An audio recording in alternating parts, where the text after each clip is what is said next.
साथियों, ज्योतिष में जिन दो ग्रहों को लेकर के सर्वाधिक शंका, सर्वाधिक भय, सर्वाधिक भ्रांति की स्थिति रहती है, उसमें शनि और राहु दोनों प्रमुख हैं।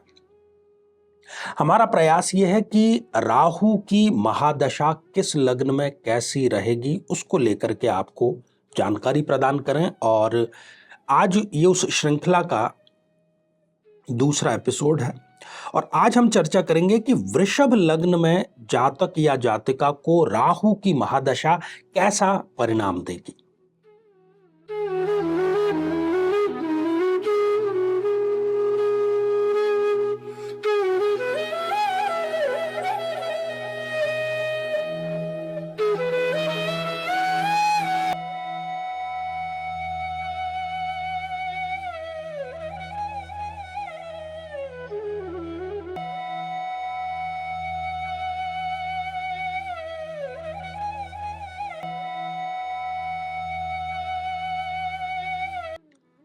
तो मेरे बहुत ही प्रिय और बेहद सम्मानित साथियों, हृदय की असीम गहराइयों से अभिनंदन, बहुत बहुत हार्दिक स्वागत। वृषभ लग्न राहु के मित्र का लग्न है। जी हाँ, शुक्रदेव का लग्न है।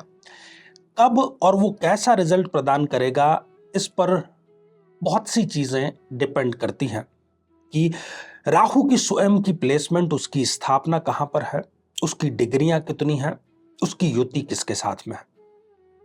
साथियों, इस पर हम विस्तार से चर्चा करें इससे पहले एक बेहद जरूरी सूचना कि 22 अप्रैल जो कि अक्षय तृतीया का दिन है, विवाह का अबूझ सावा है।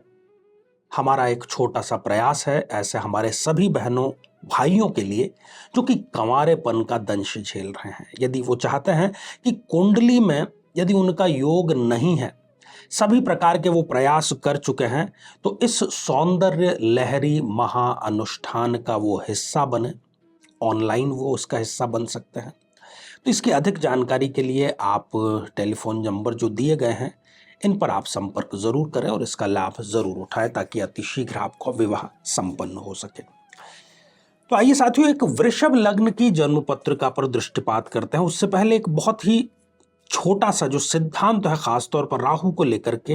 राहु यदि अपने किसी मित्र के साथ में बैठा है या मित्र की राशि में बैठा है, तो हमें कुंडली में सबसे पहले उस मित्र की, अर्थात उस मित्र ग्रह की स्थिति देखनी होगी। यदि वो फेवरेबल है तो राहु की बहुत संभावना है कि महादशा आपके लिए फेवरेबल जाए। और यदि अपने शत्रु के घर में बैठा है, तब फिर निश्चित जानिए कि हम दावे के साथ में कह सकते हैं कि प्रायः राहु जो है वो विपरीत परिणाम ही प्रदान करेगा। तो एक एक करके वृषभ लग्न की बात करेंगे। सबसे पहले हम लग्न की, जहां पर कि आप 2 नंबर का अंक लिखा हुआ देख रहे हैं, यदि लग्न में ही राहु देव विराजमान है और फिर इस जातक या जातिका को यदि राहु की दशा अंतरदशा आती है और शुक्र भी यदि इस जन्म पत्रिका में बहुत श्रेष्ठ स्थिति में है, केंद्र में है, उच्च के हैं, तो इनको वो उच्च शिक्षा जरूर प्रदान कराते हैं, हायर एजुकेशन। संतान इनको राहु की महादशा में अवश्य प्राप्त होती है। यदि राहु की महादशा में ये कुंडली मिलान करके विवाह संपन्न करते हैं, तो वो विवाह इनके लिए भाग्योदय कारक ही साबित होता है। कहने का अर्थ यह है कि कुल मिलाकर के जो राहु की महादशा है वो इनके लिए जीवन की एक सर्वोत्तम दशाओं में से एक रहती है।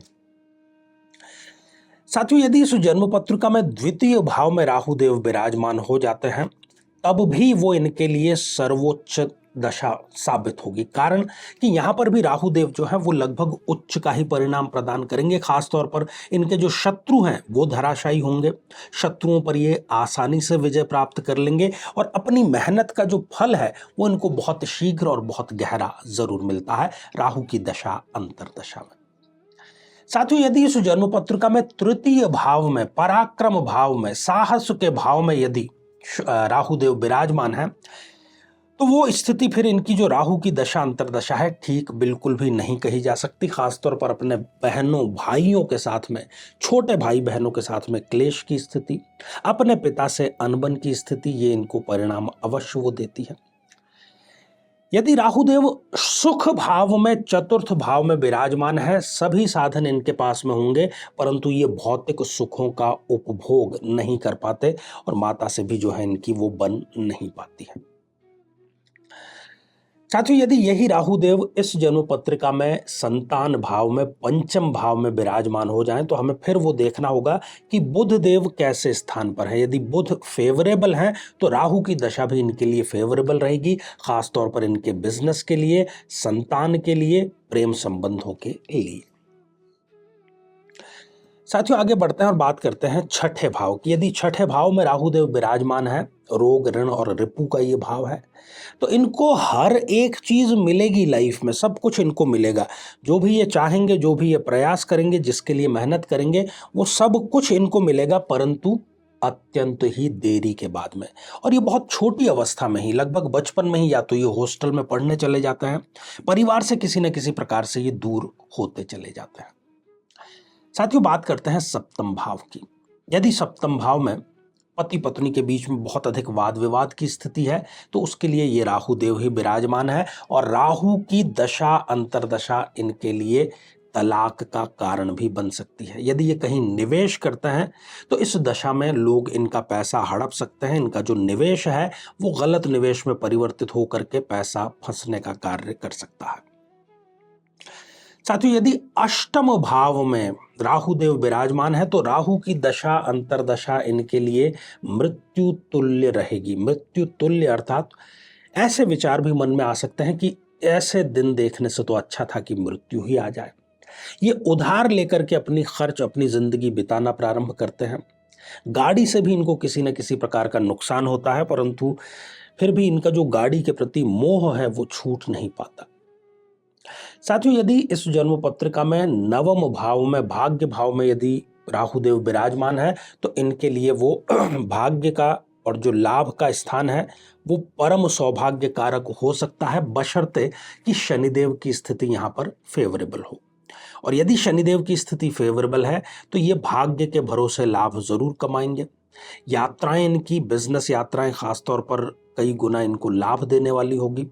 पिता के मार्गदर्शन से यदि ये कार्य करेंगे तो निश्चित रूप से कई गुना इनको फल मिलेगा और हायर एजुकेशन या फिर ये स्वयं असिस्टेंट प्रोफेसर, लेक्चरर, इस प्रकार की पोस्ट पर भी जा सकते हैं। साथियों, यही बात आगे कर्म भाव में यदि राहुदेव विराजमान है, फिर आपको शनि की स्थिति देखनी होगी। यदि शनिदेव की स्थिति फेवरेबल है तो इनको पिता से लाभ जरूर मिलेगा। ये सिविल सर्विसेज जैसे एग्जाम को भी क्रैक कर सकते हैं। अपने सम्मान में ये उत्तरोत्तर वृद्धि राहु की महादशा में जरूर प्राप्त करते हैं। ग्लैमर के जितने रूप हैं वो सब के सब इनको अवश्य मिलते हैं राहु की दशा अंतरदशा में। कहने का अर्थ यह है कि सातों सुख इनको राहु प्रदान करता है।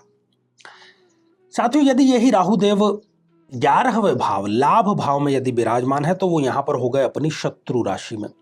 अपने भाई बहनों से, खासतौर पर बड़े भाई बहनों से इनकी दुश्मनी राहु की दशा अंतरदशा में हो जाती है और बहुत छोटी छोटी बातों का पहाड़ बनना, जिसको कि हम कहते हैं कि राई का पहाड़ बनना, मामूली बात से कोई झगड़ा शुरू होता है और वो फिर मार काट तक भी आ सकता है। ऐसी स्थितियां रोजमर्रा में राहुदेव इनको प्रताड़ित करने के लिए करते हैं।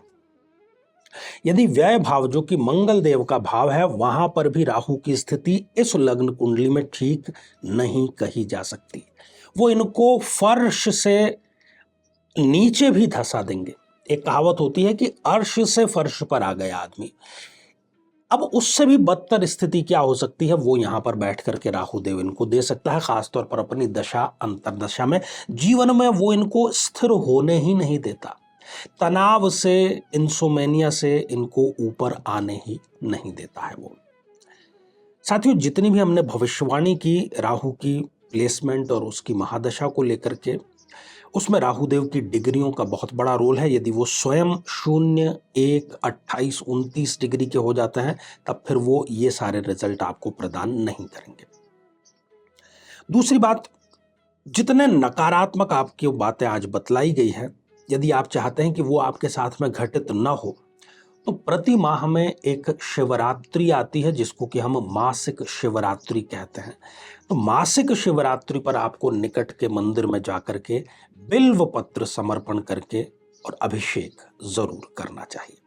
जीवन में किसी समस्या का सामना कर रहे हैं, जैसे कि शादी में देरी होना, पति पत्नी में मनमुटाव या तलाक तक की नौबत आ जाना, संतान का प्राप्त न हो पाना, नौकरी या धन प्राप्ति में बाधा आना, जीवन के प्रत्येक क्षेत्र में किसी न किसी प्रकार की बाधा आना, तो आज ही अपनी जन्म पत्रिका का संपूर्ण विश्लेषण करवाएं और पाएं समस्या से सदैव के लिए मुक्ति।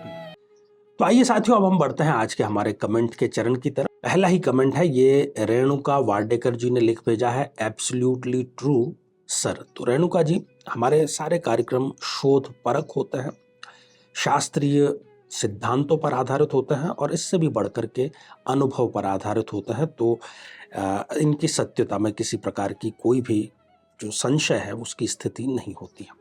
बहुत धन्यवाद आपका।